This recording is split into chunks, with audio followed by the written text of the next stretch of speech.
Hare Krishna.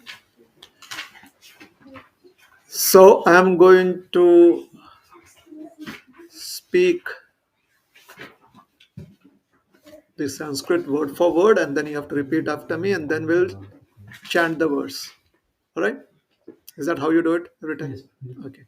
Mam cha yo vyabhicharena bhakti yogena sevate sa gunan samatityaitan brahma bhuyaya kalpate mam chayo vyabhicarena bhakti yogena sevate sagunan samatityaitan brahma bhuyaya kalpate mam chayo vyabhicarena bhakti yogena sevate sagunan samatityaitan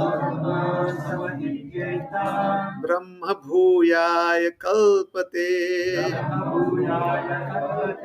mam chayo vyabhicarena bhakti yogena sevate sagunan samatityaitan brahma bhuyaya kalpate. Translation: one who engages in full devotional service, unfailing in all circumstances, at once transcends the modes of material nature and thus comes to the level of Brahman. Let's repeat it. All right? You can repeat after me. Is that okay? One who engages in full devotional service, unfailing in all circumstances, at once transcends the modes of material nature and thus comes to the level of Brahman. All right? Okay, let me do my prayers and then we'll discuss on this verse.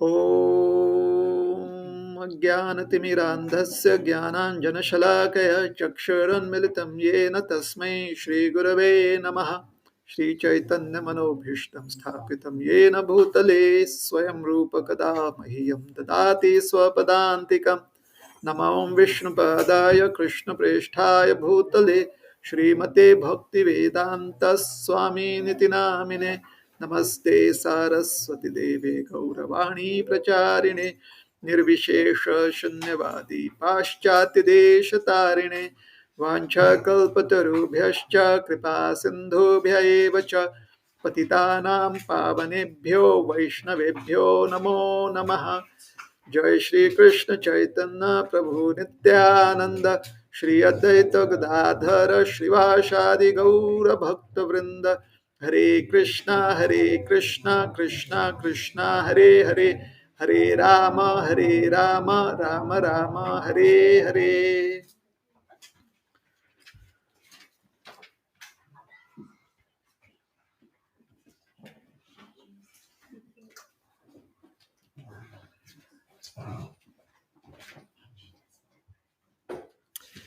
Hare Krishna.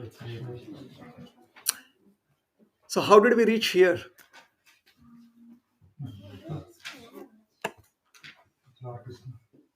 Lord Krishna brought us here. I think your vehicles got you here. But anyways, how did you come here? So we are going to look at another verse in this chapter. This is verse number 21. Would you like to go to that verse? Would you like to look at that verse? Verse 21.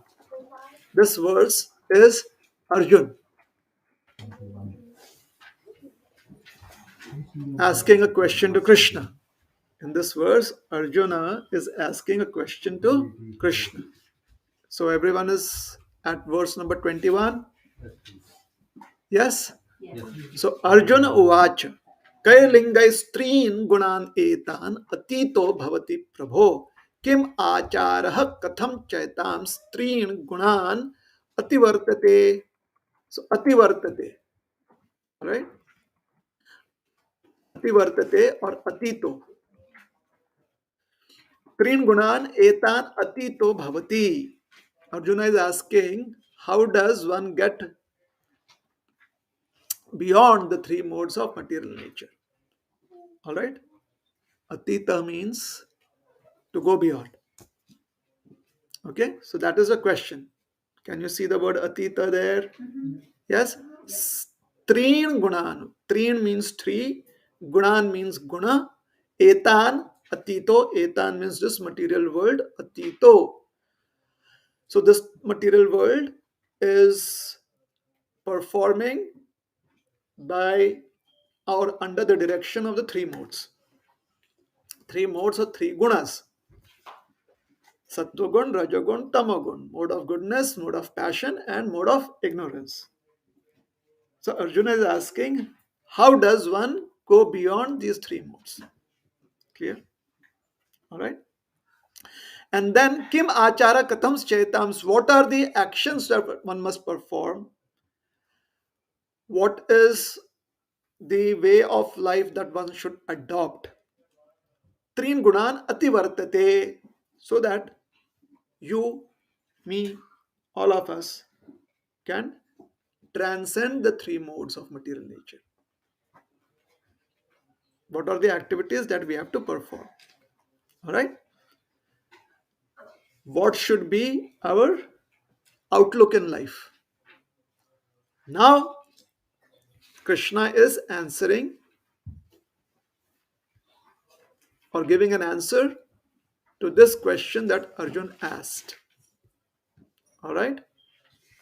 Arjun is asking, how does one go beyond the modes and what are the actions? What is the behavior of someone who is interested in going beyond the three modes of material nature? Do you know what the three modes of material nature are?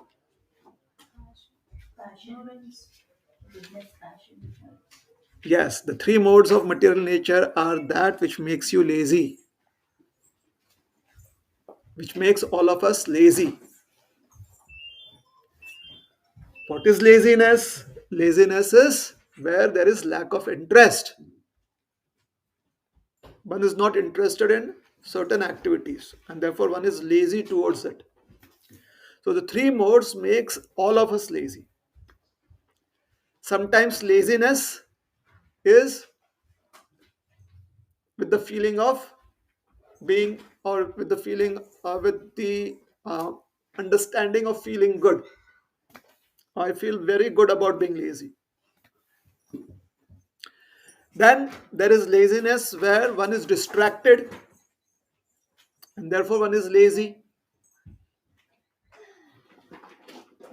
All right. For example, let us say somebody has to finish reading a book, finish a task. So they are very happy that they have finished that task before also. And in that happiness, they are lazy. Like, yeah, I can do it anytime. Has that happened ever to us? Like, I can come to the program at 7 o'clock. It's always 7, 2 past 7, 3 past 7, 5 past 7. But we feel good about it. We are here. So that is called mode of goodness. And what is mode of passion? We get distracted. Today I have other commitments. I'm just giving an example, all right? It's nothing to do with you all. I'm not pointing fingers at you or me. I'm just trying to make it relevant. So what is mode of passion? I get distracted. I feel there are other commitments. Already, I have arranged my life that I should do the task this week or every week. But suddenly I feel that another commitment comes up. It may or may not be an emergency, but we just feel there's another commitment. So that is called the mode of passion, distraction. So one has become lazy. in not coming, or in not doing the task. Is that all right? And what is the mode of ignorance? The mode of ignorance is I simply don't care. I simply don't care. Whether I go or I do not go, it doesn't really matter to me. Even if I go, I'm not going to tune in, and it's rather I'd not go. So that is laziness in the mode of ignorance. So three modes, they try to make us lazy. Towards what? Towards being alive. What is being alive? Being alive is when you work with this body such that the body performs actions beyond your imagination. That is being alive. Is that true? When was the last time you were alive doing your work? Like, I simply have to get the task done. It gives me money. But then a new project comes, and or maybe you're the team lead. See, now you're alive, and everyone else on your team is like, we have had enough. But you're trying to put life into that project. Why is that? Because you're trying to do something that is beyond what you'd like to do, beyond your laziness. So being alive means knowing that I can use the body to go beyond its limitations, limitations that are established by us. We establish limitations, isn't it? Like for most of us, how many of us, which we regularly spend some time remembering Krishna or remembering certain rituals? How many of us are able to do that every single day consistently? Maybe not. Yes. However, if we find it to be a very invigorating experience, then we are going to do it every single day. True? Is that true? So, the Bhagavad Gita helps us understand that we are beyond the body. What does it mean beyond the body? My body, your body, the perspective of how you exist or the perspective of how I exist is very subjective. Very, very subjective. We have built up our own perspectives. Sometimes others also contribute to that perspective, but we build our own perspectives, and that is what becomes our bodily existence. Yes. Now, this bodily existence is always challenged by the idea of the unknown. What if something unexpected happens? And especially, what if I'm no longer here? So, the idea of the unknown is there. Correct? I was talking to somebody just like you, and I asked them, do you believe in death? And they're like, yes. And I'm like, really? Yes, we all have to die.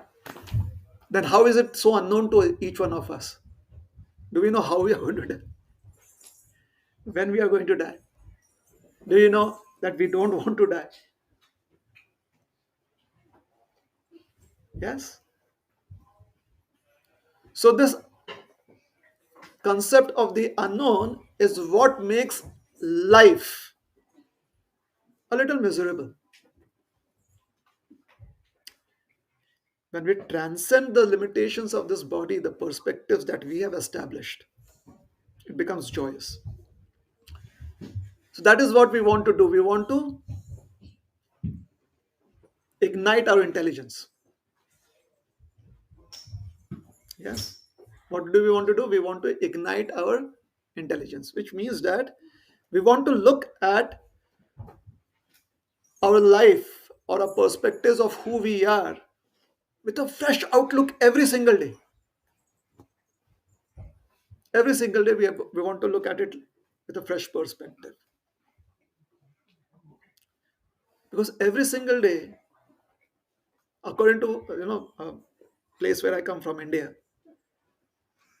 There's an old tradition you have to do Surya Namaskara in the morning. Keep one healthy. Now, people think Surya Namaskaram is about the different postures. Well, there are typically it's about 12 postures, and each posture is addressing the 12 names of the sun god. So, no one chants the names, they've forgotten that. Hence, it becomes a little ritualistic. It becomes a little ritualistic. Every day, the sun, the rising sun, is different. So, when you say, Oh, Mitraya Namaha, it means something. It's like when I look at you every day, I'm like, oh, you look different today. You look more happy. Today, you look concerned. Yeah. So, we want to have a fresh perspective of our own existence every single day, if possible, every single moment. Now, every single day, if we want it, then we have to refresh our intelligence with the knowledge of Srimad Bhagavad Gita, because there's no other knowledge that helps you refresh your perspective in life. There's none.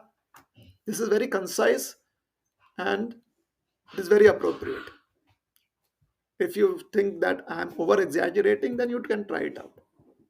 All right. So, when we come to these classes, we want to make these classes very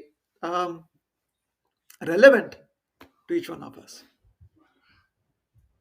It has to be relevant, not just for one day. Like, oh, yeah, next time you see me, maybe in another 6 months or 1 year, you're like, oh, you gave a class. It was very relevant that day. And then we forget.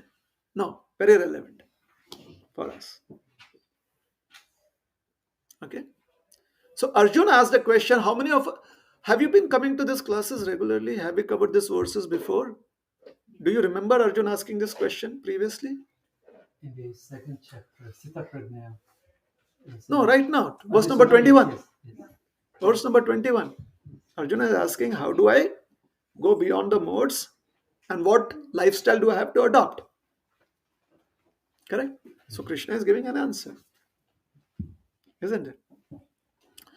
So today Krishna will specifically point out, in this verse, he'll specifically point out as to what is that activity that you have to do. Verse number 26.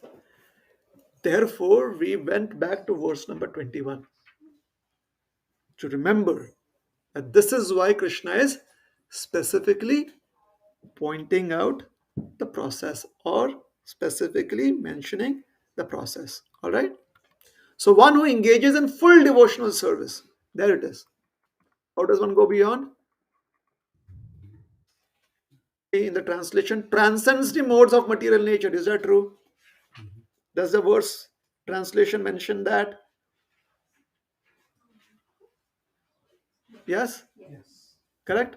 Now, if you look into the Sanskrit, it also says Sagunan Samatityaitan Atit Samatit, means completely transcend. Verse number 26. We are in verse number 26 now. From 21, we come back to 26. 21 said, Arjuna was asking how to go Atit, Ati Vartate, Trin Gunan Ati Vartate. Correct? So here Krishna is saying, Sagunan Samatityaitan. One goes beyond the modes, one transcends the modes. How does one do it? Says, by engaging in full devotional service.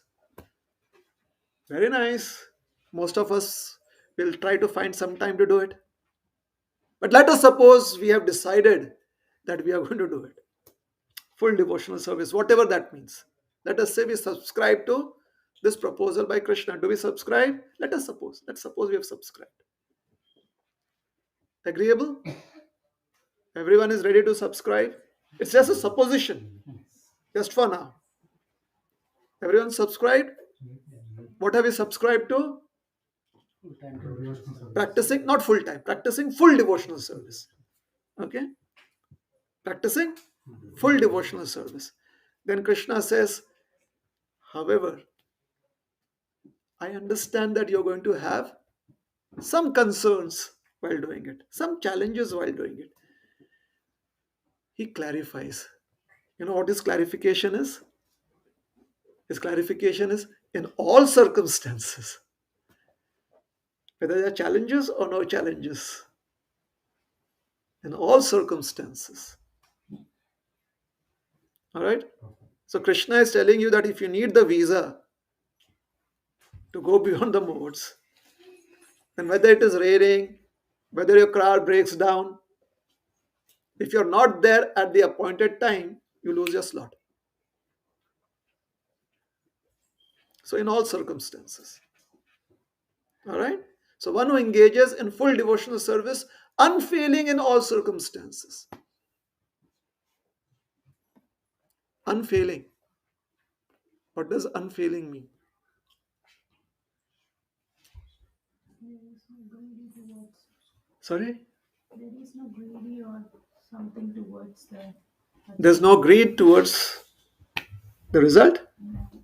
Okay? All right? Unfailing in all circumstances. Anyone else?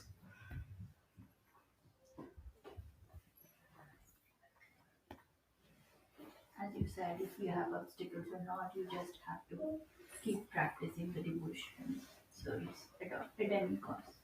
Okay. I think I'm totally aloof.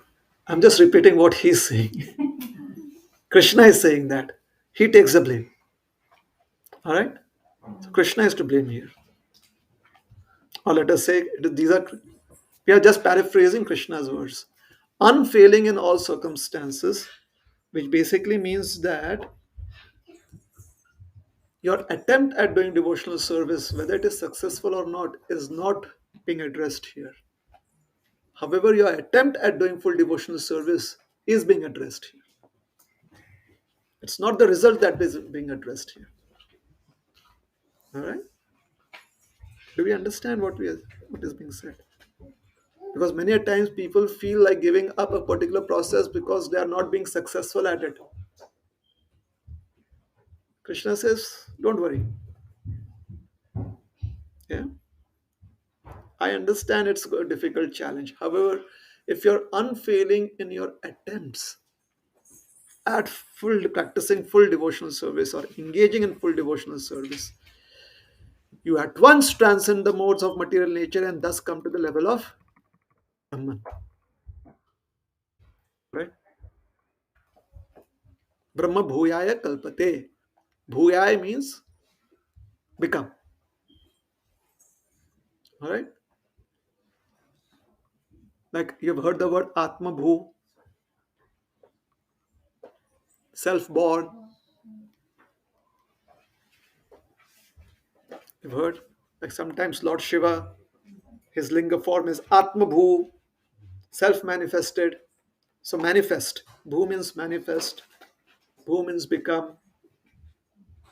All right. So Bhuyaya has manifested, has become one who has manifested oneself as Brahman or one who has become Brahman. So not very difficult. Is Sanskrit so difficult?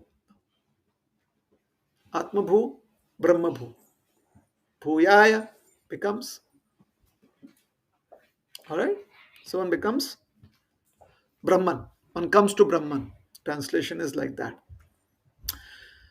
So we are going to just consider a few points. All right. There are two ways, two options that each one of us has in in circumstances in life. Right. There are two options. One is those circumstances could be difficult and challenging, and that could disturb us. Or those circumstances may not be challenging, and one could be comfortable in that situation. Correct? Now, what defines whether it is challenging or whether it is comfortable? Maybe our skill sets. Maybe our skill sets. The nature of activities in this world is that there is sufficient room for discomfort. You understand this? The nature of activities in this world is such that there is sufficient room for discomfort, isn't it? Right or wrong? For example, you get into the shower morning and you forget that you have to let the water flow for some time. Discomfort. You're hit by the cold stream, extremely cold stream, and then you wake up. Ah, I forgot. Sufficient. There are sufficient opportunities when we perform activities in this material world to become uncomfortable. Just as there are enough opportunities to be comfortable. When we are comfortable, we feel that we are God because things are within our control. We want God to rest. True? Like, why trouble Krishna now? Everything is going on well. We should only trouble God or Krishna when we have a problem. True? So basically, it means that when we have a problem, we need to go to someone that is in control of things. Till the time we feel that we are in control, we don't need somebody else. So basically, it means that I am a God, tiny little God, at least for that moment. Correct? Now, what do we teach our children? We teach them manners. What kind of manners? That if somebody offers them some help, we ask them, what do you say? And they say, thank you. And like, good job. Correct? We say, thank you. Now, even if you don't need it, still if someone offers you something, what do you say? Thank you. For example, you can open the door to the to the elevator yourself, or let us say you are entering a store and you can open the glass door yourself. Somebody opens it for you. What do you say? Thank you. So you are in control, but if somebody offers you some help, you say thank you. So when things are comfortable in our life, have you noticed who has made it comfortable for us? Most probably we forget to see that. And therefore we think, no, let God rest right now. We don't want to trouble God unnecessarily. At least say thank you. Yes. Just as we teach our children. What do you say? As adults, maybe we should remind each other. All right. What do we say now? And they say thank you. And we say, good job. We should try and do that regularly. We shouldn't try to become so comfortable that we think that we have the situation under our control. Even if we have the situation under our control, somebody has just helped us with those resources. So what do we say? Thank you.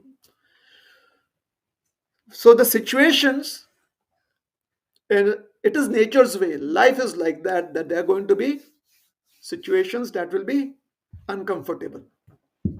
All right. So here Krishna is saying, in all circumstances, unfailing in all circumstances, try and motivate yourself such that instead of being disturbed by the mode of goodness or the mode of passion or the mode of ignorance. See, in the mode of ignorance, what is the disturbance? The disturbance is that you do not know that you are disturbed. In the mode of goodness, what is the disturbance? The mode of goodness is where you feel that you have overcome all the disturbances.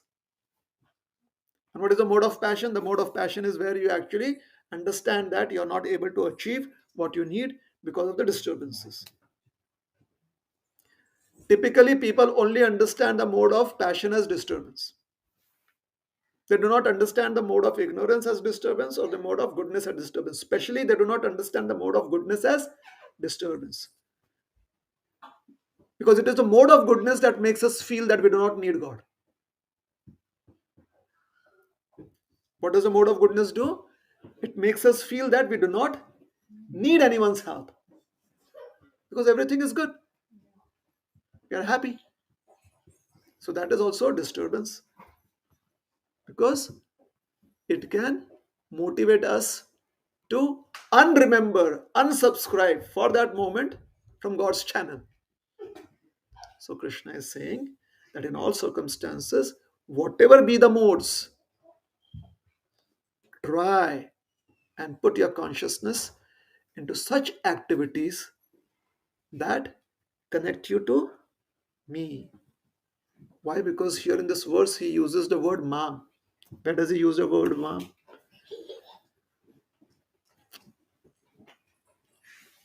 If you get hurt, you say Ma. That's Amma.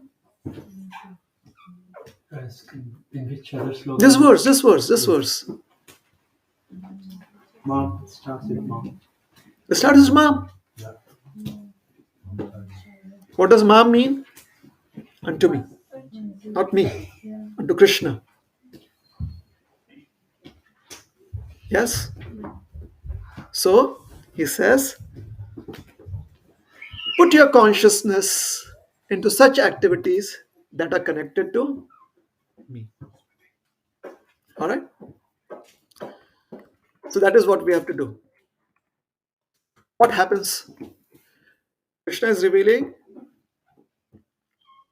the secret of who he is, and he explains this open secret of what we are. Okay? He says, you become Brahma because I am Brahma. So what is Brahma? Brahma means he is full of knowledge, full of bliss, eternally.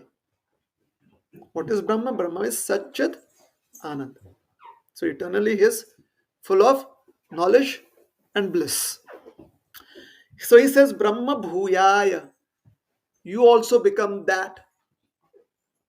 You also become Brahma. Does it mean that we were not Brahma and now we are becoming Brahma? So here he's saying when you transcend the modes, you become Brahma. When you come under the modes, you forget that you are Brahma. Is it right? For example, you have all been trained to be professionals, whatever profession you all have accepted. Let's say engineers. You have been trained to be an engineer. All right, let us say software engineer. All right, very, very generic. You have been trained to be a software engineer. Sometimes you may not be able to recall either how to move ahead with the programming, with the coding, or with the analysis. You may not be able to recall. And one of your friends may say, you've been trained. How did you forget? Try and remember.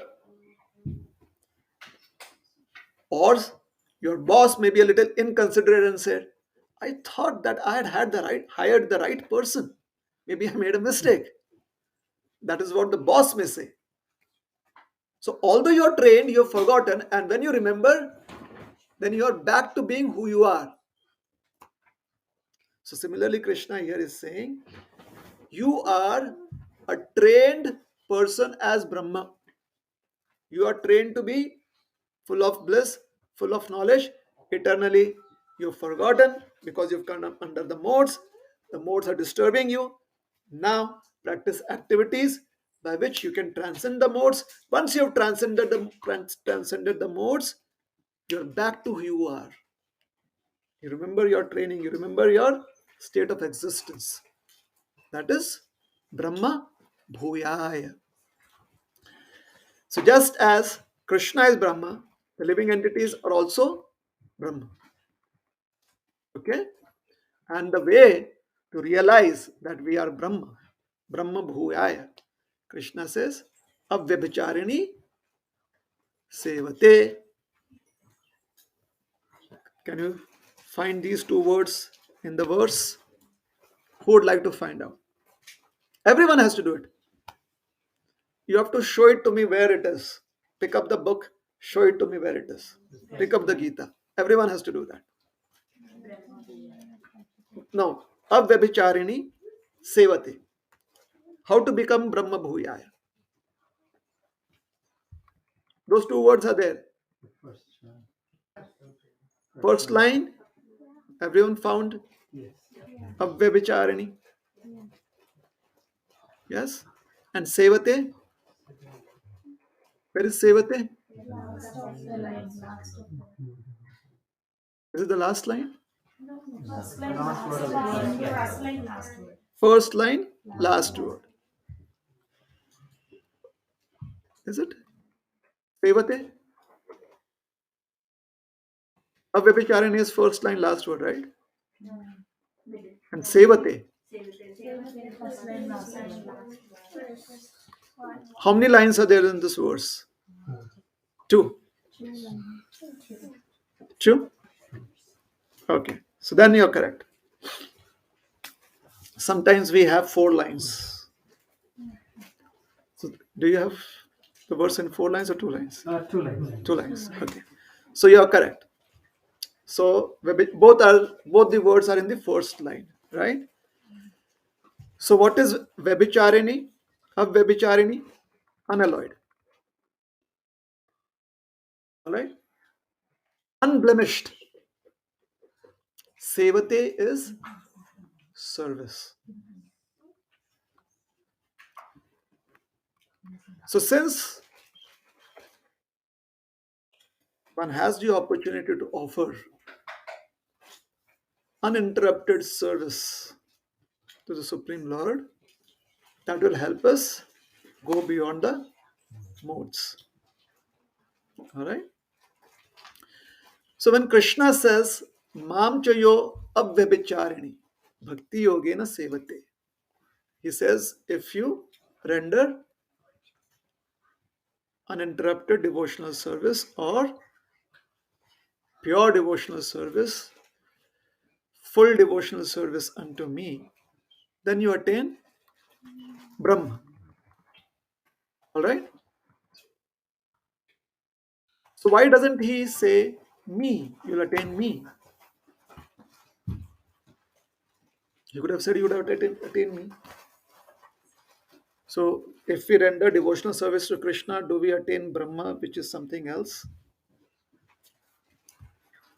Or do we become Brahma and then Krishna is doing his own thing and we are doing our own thing? Because now we are Brahma. Brahma bhuyaya kalpate. He says you will become Brahma. Yes? You will become a self-realized soul. Isn't it? But he does not say you will become. He says you will attain to the position of a self-realized soul. We have heard that by doing bhakti, by doing service unto Krishna, we attain Krishna. So why doesn't he say, we will attain, you will attain me, will come to me. Both of us will have fun then. He says that you will attain the position of Brahma. And it seems that then we will be doing our own thing and Krishna will be doing his own thing. He's speaking about devotional service, isn't it? So he should have said, or he could have said, Sagunan samatityetan mam anuvartate. You could have come to me. He says, Brahma bhuyaya kalpate. Do you know why?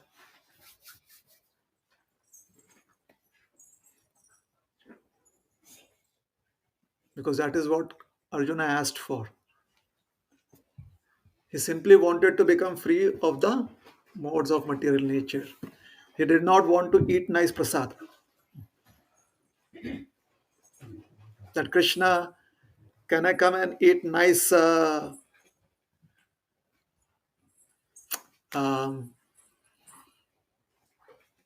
butter prasad with you from the pot, butter pots? He says, how do I become? Trin gunan ati vartate. How do I become free from the modes? So since Arjuna asked that question, Krishna is giving him limited answer, limited version answer. So we have to be very careful what we ask for, because that is what Krishna gives. Is that all right? And then we cannot say, oh, but Krishna knows everything. No. Why didn't he give me? Because that is what we asked for. Therefore, he gave us what we asked for. If we had asked for Krishna, you know everything, so give me whatever you know, then he would have given us that. But we asked for Krishna, I need something else. So Krishna gave us something else. So that is why Krishna here is saying, Brahma Bhuyaya Kalpate. Hence, when we are approaching Krishna, when we are approaching the Supreme Lord, please don't make the Supreme Lord generic. All right? Because the Supreme Lord is not generic. The energy of the Supreme Lord is generic. But the Supreme Lord has specific quality and nature. Does that make sense? Is it helpful? Do we understand this? If I have two other siblings, I know that my mother had to go through a lot of efforts and my father had to go through a lot of efforts to see that each one's specific needs were met. If they made it generic, oh, all are children. A child is a child. What would have happened? So when they deal with children, the energy that they use to deal with children is generic. However, they give each child a specific need. Why? Because the word a child or children can be generic, but my child, my second child, my first child is very specific. It speaks about personality. So when we say Supreme Lord, we have already established that this is a specific person. But when we speak about the Supreme Lord's energy, how the Supreme Lord exerts his influence all over, now that is generic. Is that all right? Is it all right? Yeah? Okay. Another word that is very important here is cha. Cha could mean also, only. Here, it specifically means exclusively. So, exclusively what? Ma. One who renders devotional service to Krishna. One who renders devotional service to the Supreme Lord. Now, where is the Supreme Lord present? Most commonly, that which we can very much relate to is within the hearts of every living entity. Therefore, the word sevate does not mean just bhajan, kirtan, and not just that. That plus also serving the Supreme Lord in the heart of every living entity. So the next time we feel that there are certain activities that a particular member of a family is, and you're not happy with it, with that activity, try to serve the Lord in the heart of that particular person. At least you will be happy. You won't be too disturbed by that situation in family life. At least you will be happy. Okay? All right.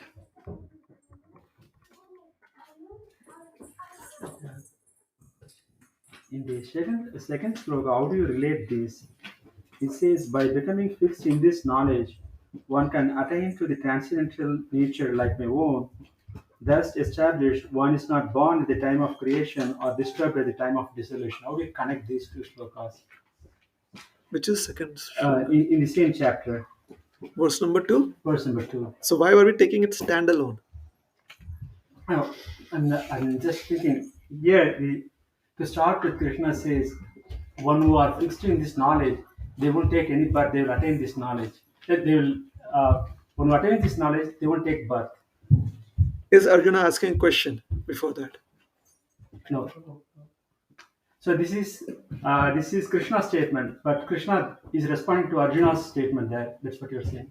I'm not saying Arjuna ever made a statement. He always asked questions. Yes. So did Arjuna ask a particular question? No, this is Krishna is saying it is at the start This of verse, but obviously this is a conversation. Yes, so there yes. must be something that. This is verse number 2. No, verse number 2. What is verse number 1 here? Here, the Krishna says that I shall declare to you the supreme knowledge. So why is he declaring to him the supreme knowledge? Did he ask him a question He previously? might have asked. So previously, if he has asked question about knowledge, Krishna is giving him knowledge. Okay. Now Arjuna has asked a question again later on. Okay. So Krishna is giving him an answer related to that question. Okay. Hence, I asked you that why are we taking this verse standalone? Got it. All right, Yeah, sure. helpful. Sure. So let us come back to this verse again. Avyabhicharini means without deviation. What are the different kinds of deviation that one can have? Deviations in life happens in two ways. Rarely a third way. Very rare third way, but there is three ways that deviations in life can happen. The first deviation in life happens when we use our physical resources to deviate from a purpose. Like we use our physical senses, we use the products that come from the physical senses. All right, I like, I do. So that could make us deviate from the purpose in life. Is it correct?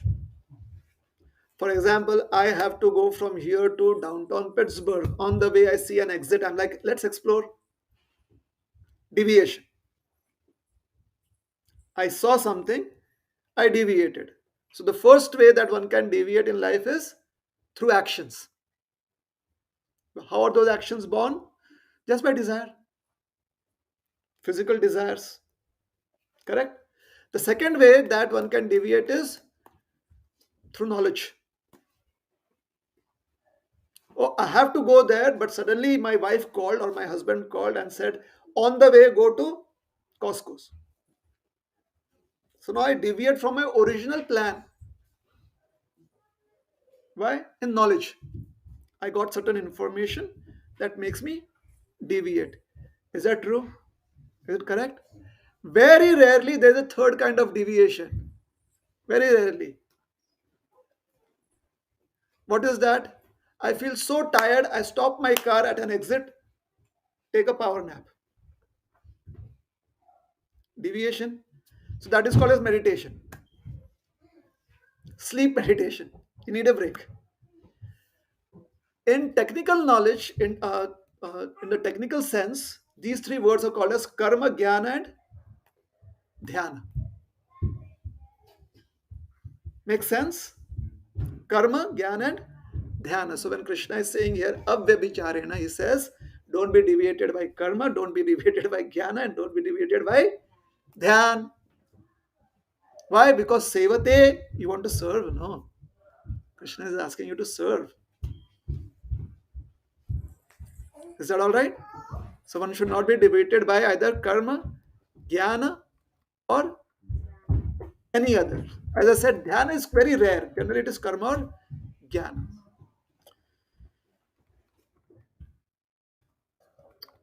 Okay. Now let us look at a few other things.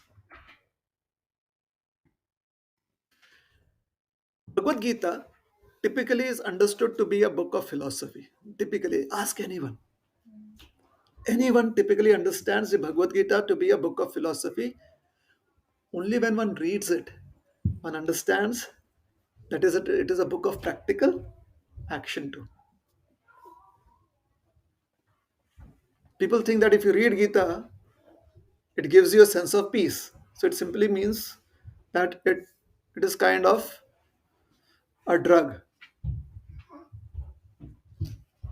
some drug that takes you into a different zone. Many people only realize it to be a book of action when they properly read the Bhagavad Gita. How do we know that?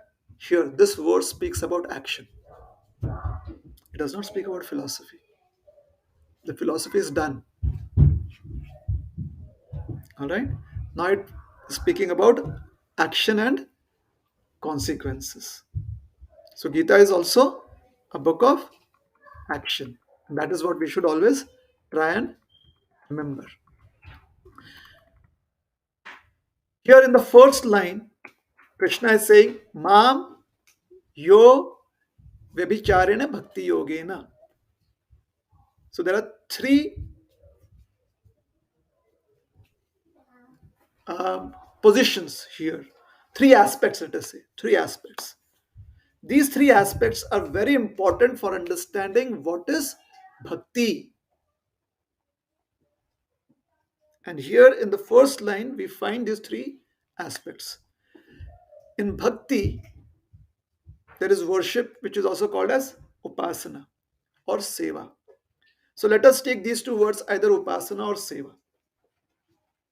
Service, all right, or worship. So upasana needs an object for upasana, that is called as upasya, the object to be worshipped. Then there has to be upasana or the act of worship, and then there has to be the person that performs the worship. So there is upasak, upasana, upasya. Or let us take seva or service. There has to be the object of service, that is called as sevya. There has to be the person that does the service, that is called as sevak, and there has to be seva. Make sense? Seva, sevak, sevya, upasya, upasana, upasak. So who is the object of service here? Mam, Krishna. Who is doing service? Yaha, anyone. And what are they doing? Avyabhicharena bhakti yogena sevate. So you see that all the three aspects of devotional service or seva is expressed in this verse here. Okay. Now, avyabhicharena we've discussed. That is without any deviation. All right. Avyabhicharana also indicates that this is service unto Krishna. Seva is standalone. It does not need any other support. No support system needed for it. That is why the word avyabhicharana is used. For Gyan, you may need support system. For karma, you need support system. Why? For Gyan, what do you need? You need to understand knowledge. So you need to understand what is knowledge, where is knowledge. For karma, what do you need? You need the territory, you need the objects, the instruments of to do work. But in bhakti, you just need your consciousness. Hence, bhakti is called as avyabhicharena or avyabhicharini, which means stand alone, which means complete in itself. Hence, when Krishna is saying here avyabhicharena, he says, you don't need anything else except the desire to serve and service done. There's nothing else that you need. Even if you have no knowledge of what is service, if you do service, you'll get the result.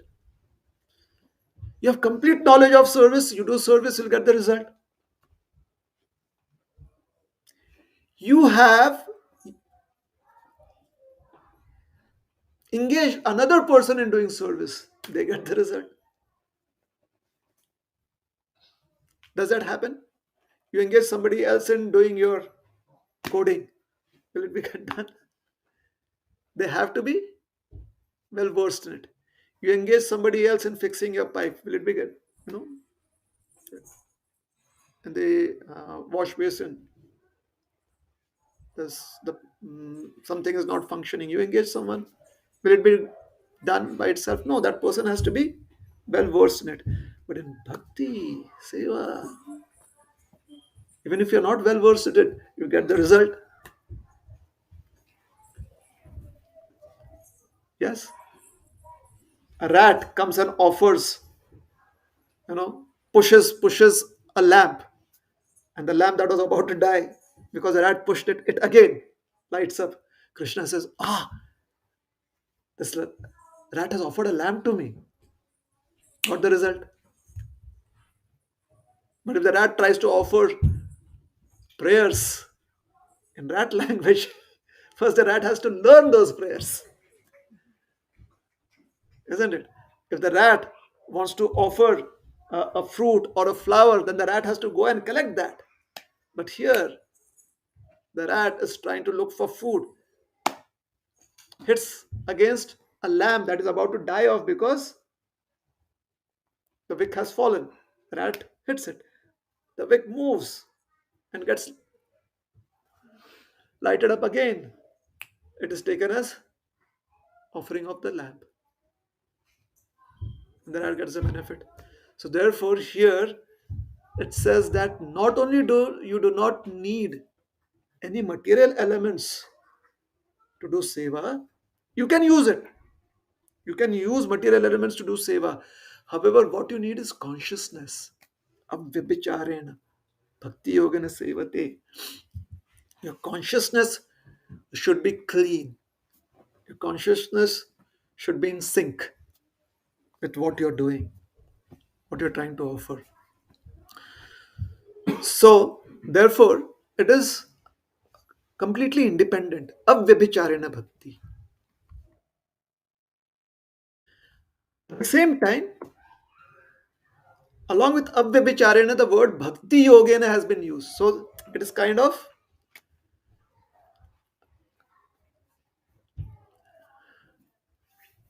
is it getting too technical?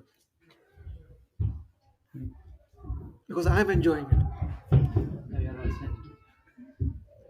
The reason I'm enjoying it is because Avvibhicharena means stand alone, and Bhakti Yogena means along with Bhakti. Contradiction here. So this gives you a chance to ask Krishna, Kya chal raha hai? What is happening? If you do not find these ingredients in the verses, then we are like, okay, is it done? Nice. I have done my chanting of the Gita. So there is no meditation on it. But do not find. So here, by Bhakti Yogena, Krishna is indicating that although devotional service is an independent activity, it does not need any material elements in it. Nor does it need the element of Karma Yoga, Jnana Yoga, or Ashtanga Yoga.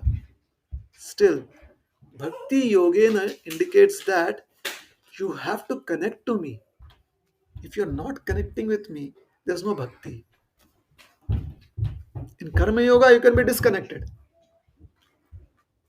You do the karma and then you decide what you want to do with the fruits. In Jnana Yoga, you can be disconnected if you want to. But in Bhakti Yoga, you cannot be disconnected. Bhakti. Hence, Avvibhicharena is also appropriate. And Bhakti Yoga means in conjunction. That is also appropriate. So if we need Krishna, then how is Bhakti independent? Bhakti is independent of everything else that will be needed for a consciousness to feel capable. Just a consciousness, just a chetana, just a bhavana is enough in bhakti. But that bhavana has to be offered to Krishna. Therefore, avyabhicharena, bhakti yogena, and sevate. What connects Avyabhicharena bhakti yogena is seva. So seva can be either in meditation, manas seva, or physical, or trying to help another individual, trying to help another living entity. Why? Because we see the Lord situated in the heart of another living entity. That is why we help. We do not help another person because we feel compassionate on them. I'm not God, right? However, I can see that person needing help with the Lord seated in the heart. So I'm trying to worship the Lord. Just like if I want to offer this banana to the Lord, does the Lord need it? He knows that afterwards we are only going to eat it. We still make an offering, isn't it? A gesture of gratitude. What is yours? Now we need your blessing to use it, isn't it? Similarly, when we offer help, this body of this person that needs help is also yours, my dear Lord. So when we are offering help, it is like offering bananas to the Lord. It is not compassion. Although compassion is there, compassion is a very good quality. However, the more we have an understanding of the Bhagavad Gita, we realize that everything is service. Right? Everything is service. Service is not everything.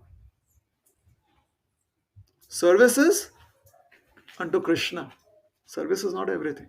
So if I serve, let us say, another living entity, unless and until I see the Lord in the heart, that service is not everything.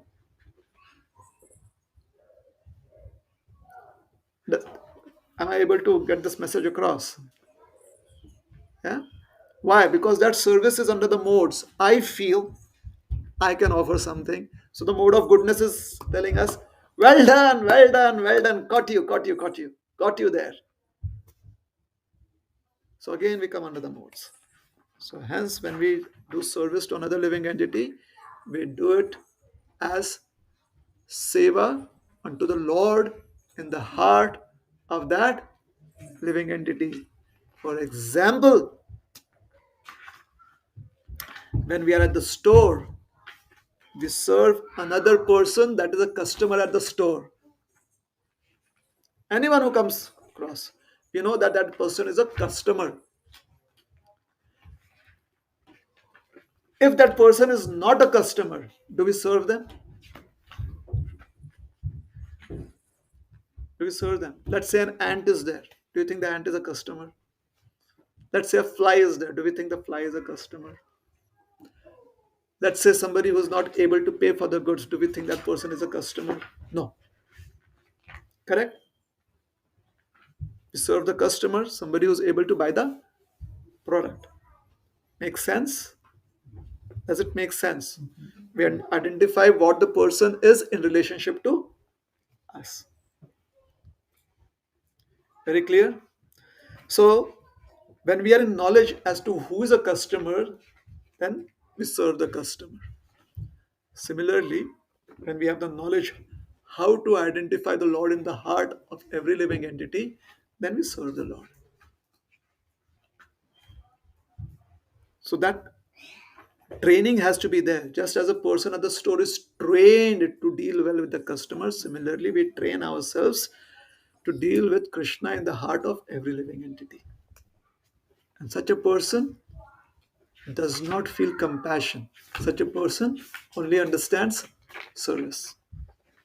Others can see it as compassion. Therefore, devotee of the Lord is the most compassionate, because the devotee of the Lord is serving the Lord in the heart of other living entities. It can be an ant, it can be a dog, it can be a bird, it can be a human. Is it all right? Okay. What time do we stop? Stop. We can go for another 15 minutes. Sure. 15 minutes. What? No. What time do we generally stop? We stop at 9 o'clock. At 9 o'clock. Okay. So I some time. Thank you.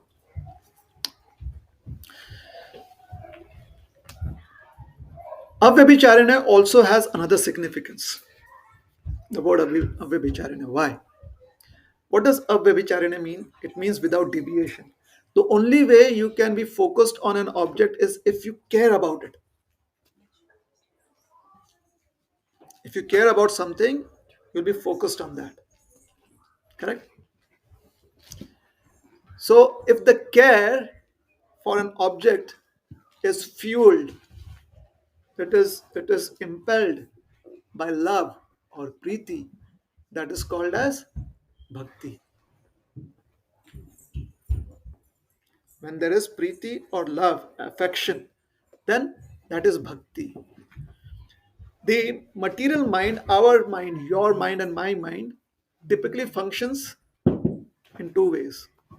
That which we care for, we are interested in. That which we don't care for, we are not interested in. So, by avyabhicharana, he's indicating that start caring about me.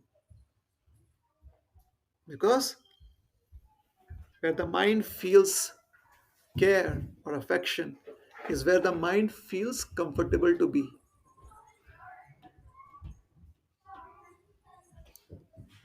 The last time you did puja or chanting,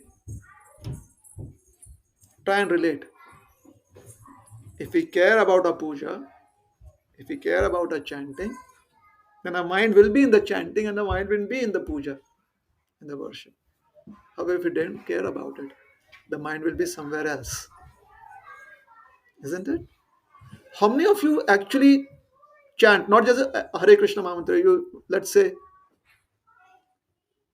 every day, let's every day some prayer, every day some prayer.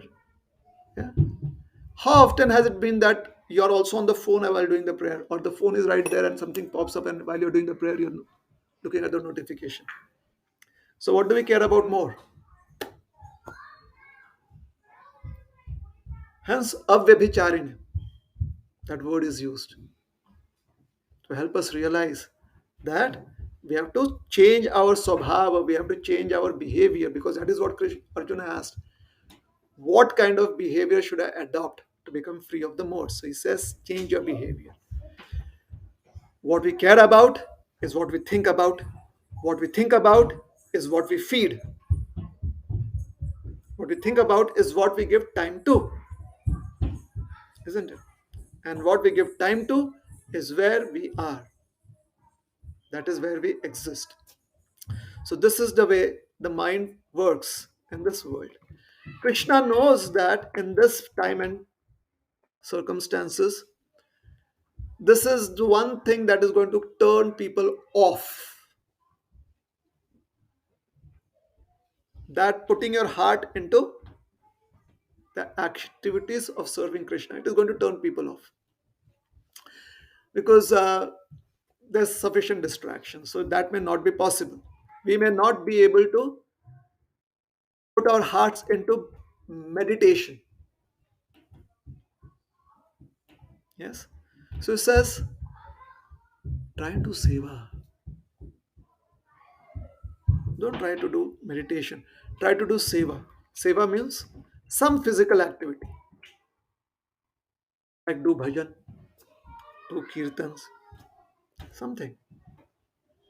Where your mind feels comfortable to be attracted towards Krishna. Krishna says, I will accept that. I will accept it. Because you're doing some exclusive activity for me. So, avyabhicharane also is a mellow way of Krishna trying to encourage us.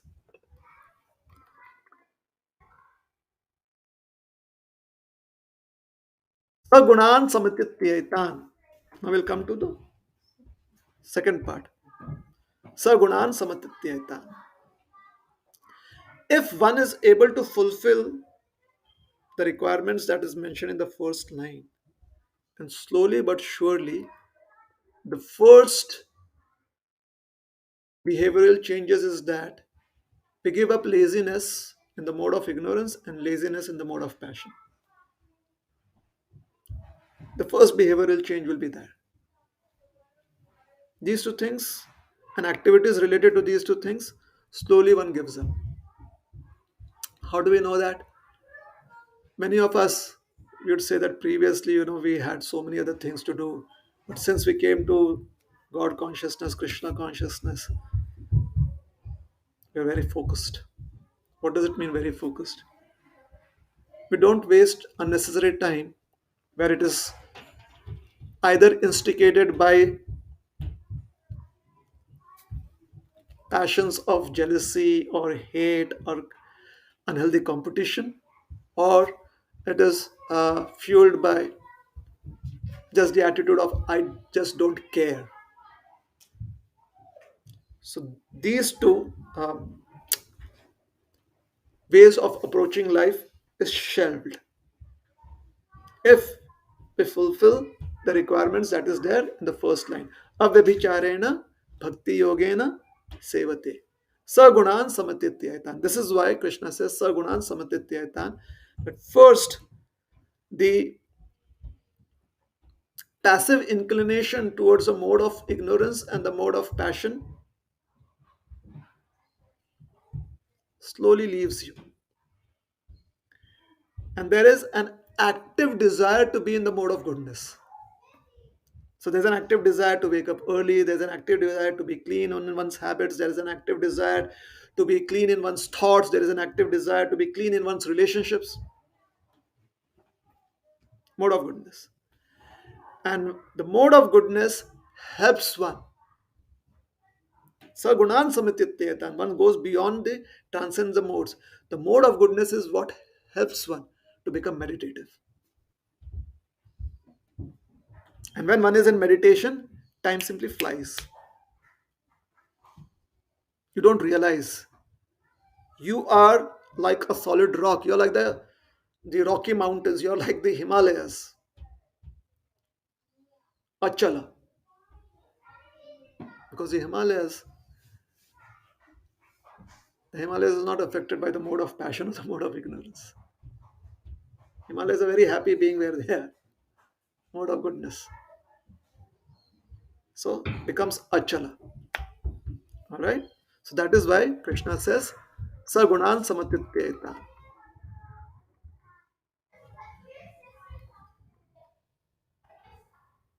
Alright.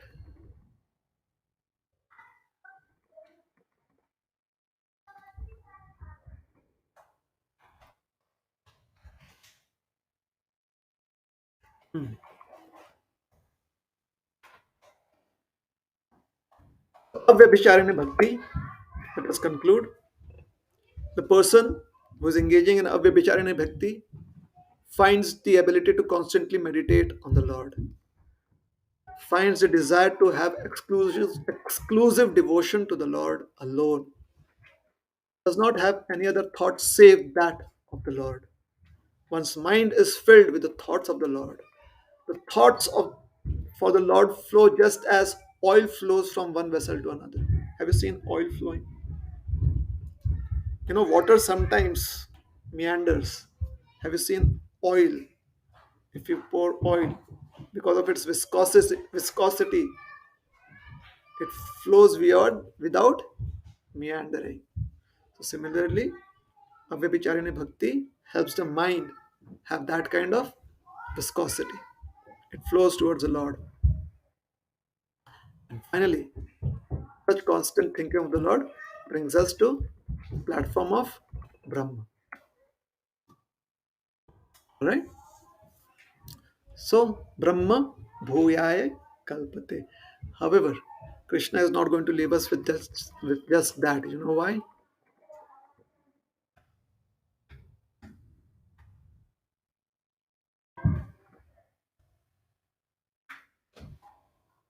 Because he has introduced here to Arjuna the conception of worship to himself. For next verse, he is going to say that Brahma is me. We say next verse, but actually, these are just two statements of Krishna, one after the other. So first, he tells Arjuna, be situated in Brahma, be situated in the mode of pure goodness, beyond the three modes. That is called as Shuddha Sattva. Know that Shuddha Sattva is actually me. I am the basis of that mode of pure goodness. So in verse 27, he'll say, Brahmano hi pratishtha. Pratishtha. All right. So we'll stop here. Thank you very Any much. Very questions? wonderful class. Any questions?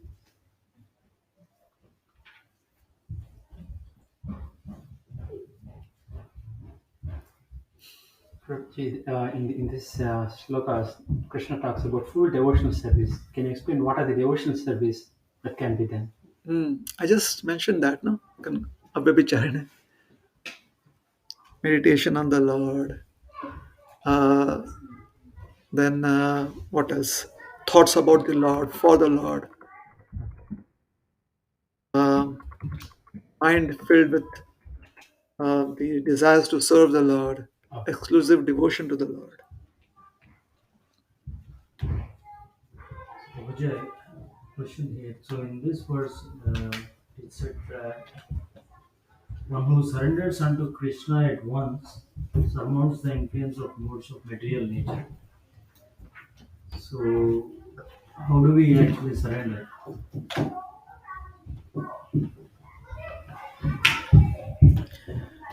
Where is it actually mentioned?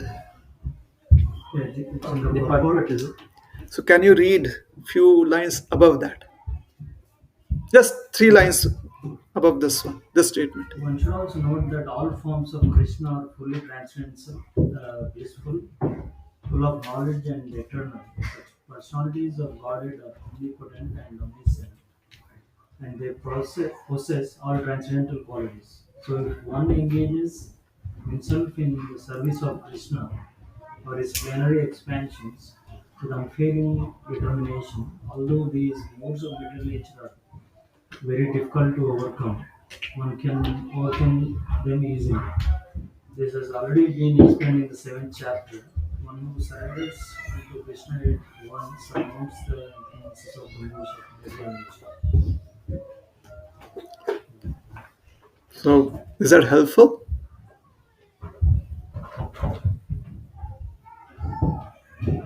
So, I one point that kind of connected is like one who engages himself in the service of Krishna for his plenary expansions with unfailing determination.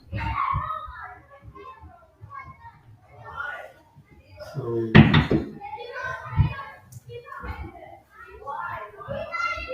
so I wish. Okay, I mean, let's say I wish that like I want to like uh, engage in the service of Krishna, but does that mean I'm surrendering?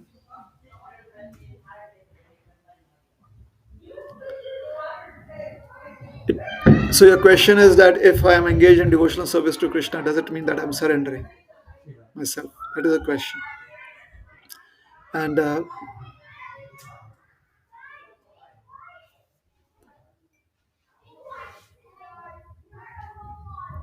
this particular thought comes to the mind because we read that if one surrenders to the Lord, that is why this thought has come to the mind. Uh, when again, Because the reason I'm trying to put it in that context is because what is being stated through that statement is Krishna has mentioned elsewhere. So right, just supporting evidence has been given. right, Supporting evidence has been given to the concept that is mentioned a few lines before this, right. isn't it? But I think probably not related to this verse, but generally speaking, like does engaging oneself in service of Krishna makes you surrender unto Him, or what is actually surrendering?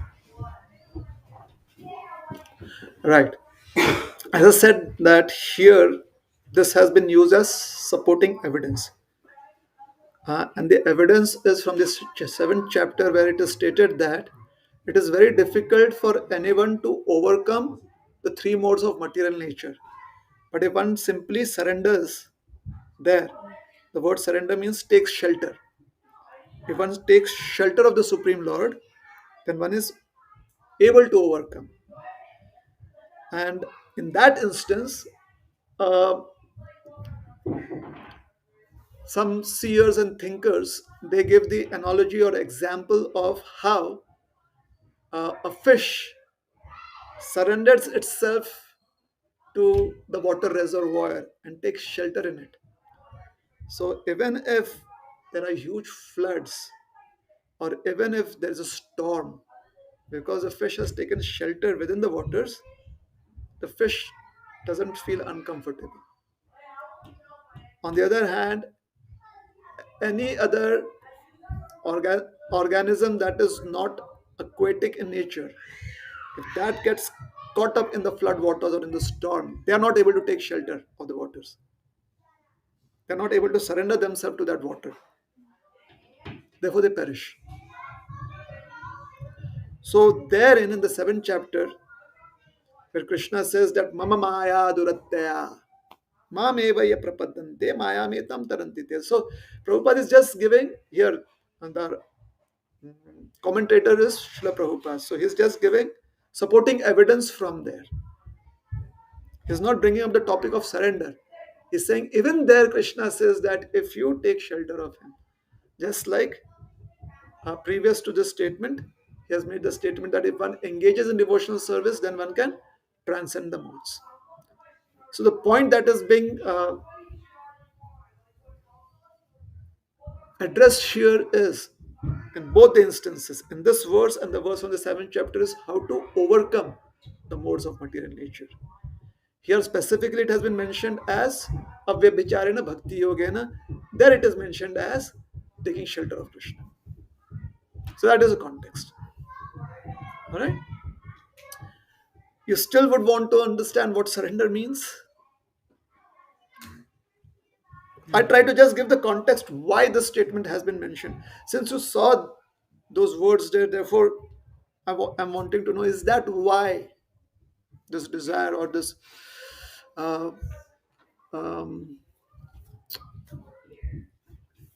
Prabhuji, can I give the opinion towards a surrender? sure, So, I'll just complete this and then you could give, yeah. So, is that the reason why you were thinking about surrender? Just because those words were there? Right. Yeah? All right. Yes. that means we are in the deep of conscious towards a God. Means like belief, too much of involvement and consciousness, belief towards God. Hmm. So that is carry towards the surrender. Okay. So, Yeah, belief helps you yeah, to accept surrender to the Lord. yeah. Okay. That is a good point.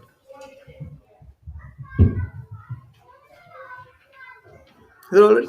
Yeah. I was Yeah. I gave that example of the fish taking shelter of water. So that is the reference that is used to explain that verse there, surrender. Yes. Typically the word there is, this is the English word surrender, right? So the context has to be understood there. The context, the word there used in Sanskrit is prapadyante. Prapadyante is more of like, my dear Lord, I am yours. So that kind of surrender. It's not forced surrender. It's not surrender where one feels incapable or one is in difficulty. It is surrender out of love. It is like a child surrendering itself to its guardian. So that is what is being referred to as surrender. Prapadyante. Is it helpful? But generally, like until unless we are in deep trouble, right?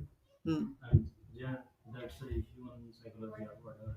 Hmm. I mean, as you said, if you are comfortable, then we don't remember Krishna, right? Hmm. So, maybe if you are in deep trouble and if we think that there's nothing to help me or nobody to help me, then we realize, okay, and maybe Krishna will help me. Correct. So, and that doesn't come out of love, right? So it came out of Need. the need at that point. Yes. So how do you actually not be that way and instead be with love? Okay. Um, in the beginning of today's discussion, we discussed on this point that typically when things are going well for us, unconsciously we start feeling that we are in control. I managed everything. So whenever we feel that I manage things, basically for that moment in that particular sphere, we think we are God subconsciously. And that is what the mode of goodness does to you, does to anyone. In the mode of goodness, because we feel that we are in control, we can become lazy, thinking that ultimately, everything is going well. So I don't need to take shelter, or I don't need the presence of another person, a higher person. The mode of goodness does that. Hence, Krishna is saying that you have to overcome the mode of goodness too, because Arjuna asked that question: how to overcome the mode of goodness too. All right. So here, all the three levels of existence is being addressed. Level at the of existence in the mode of goodness, level of existence in the mode of passion, and level of existence in the mode of ignorance. All the three levels are being addressed. Okay, so all the three are binding. That is the point. Typically, we think that, oh, we remember God only when we need help. But life is very strange. It will give you also moments where you think you don't need help. So whether we need help or we don't need help, we are bound by the moods. What does it mean? When we need help, we feel that my existence is being challenged. I will not be able to sustain myself. Now, if a product has a manufacturing date, its sustainability period is going only till the time it has its expiry date, isn't it? So already we are on a platform that is not sustainable. It's just the time period. Sometimes the duration is long, so we feel that we have sustained ourselves, isn't it? So this is what the modes do. The modes make us believe that we have a sustainable existence